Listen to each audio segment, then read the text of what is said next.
Siculiana è interessata dai flussi migratori da diverso tempo e lo sappiamo, non sempre il rapporto tra la cittadina e il centro sono stati buoni perché sono intervenuti paura, pregiudizio e altro. In questi 3 anni abbiamo lavorato per superare queste barriere, queste paure e avviato un percorso per un'inclusione vera. Devo dire che la situazione è molto migliorata, oggi i ragazzi del centro frequentano le nostre scuole. Oggi c'è un atteggiamento che è cambiato, quindi credo che sia opportuno, è arrivata l'ora di dimostrare anche attraverso un simbolo che l'accoglienza è possibile. Naturalmente è collegato al tema della pace e mai come adesso, come l'attualità oggi ci pone il problema della guerra, è opportuno che dei simboli di questo tipo diventino comunque un punto di riferimento per la città e per aiutare a riflettere. Sono contento del coinvolgimento degli alunni, degli studenti, perché bisogna partire da loro.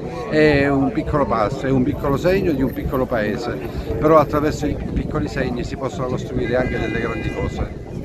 Ma ciò che veramente rappresenta la pace è agire e fare i fatti. Ecco, i fatti Siculiana li fa perché è da tanto tempo che ospita una comunità rilevante, soprattutto in rapporto alla popolazione, di cittadini stranieri, di migranti, e spesso lo fa anche con molta pazienza, anche di fronte alle inevitabili esigenze che la prefettura ha di mandarne molti, di mandarli senza troppo preavviso, perché l'andamento degli sbarchi ovviamente ci condiziona e non è un andamento che negli ultimi tempi, o meglio fino al mese di settembre, ci abbia lasciato tranquilli. Ora per fortuna, anche grazie all'opera internazionale, sul piano internazionale del nostro governo, l'andamento ha ripreso un ritmo più ordinato, più gestito.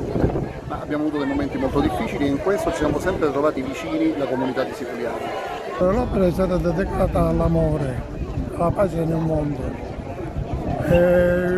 In questo periodo di grande difficoltà, di mancanza di serenità mondiale, forse il fiore all'occhiello per stimolare tutti a vivere bene, in amore, per evitare quello che purtroppo potrà accadere, non è peggio.